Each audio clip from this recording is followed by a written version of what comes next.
அஸ்ஸலாமு அலைக்கும். அல்சியா சேனல். இன்றைக்கி அல்சியா சேனலில் என்ன வச்சுருக்கேன்னா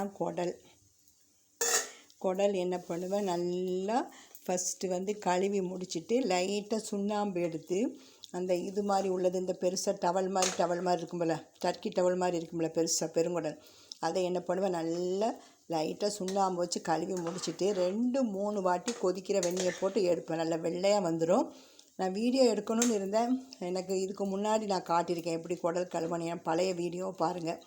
அதுக்கப்புறம் மிளகு, ஜீரகம், இஞ்சி பூண்டு போட்டு லைட்டாக வேக்காடு வச்சுக்கிடுவேன். ஒரு 20-25 நிமிஷம் வச்சுட்டு இந்த மாதிரி நான்ஸ்டிக்கில் நெய்யும் கொஞ்சம் நல்லெண்ணெயும் ஊற்றி கருவேப்பட்டை, ஏலக்காய், கிராம்பு, கருவேப்பிலை எல்லாம் போட்டு ஒரு கைக்கு ஒரு பிடி நாட்டு உள்ளி போட்டு வத்தல் பொடி, சீரக பொடி, பெப்பர் பொடி போட்டு இப்படி ஒரு குடலுடைய இது இவ்வளோ இருக்குது போட்டு நல்லா பிரட்டிடணும். ஏற்கனவே நம்ம வேக வச்சதுக்கப்புறம் தான் இதில் போடணும் வெந்துட்டு.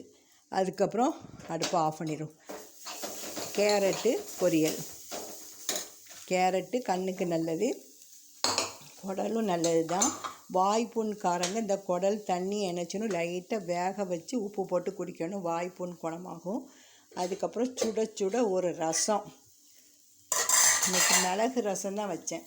இன்றைக்கி மிளகு ரசம், அதுக்கப்புறமாட்டி சோறு.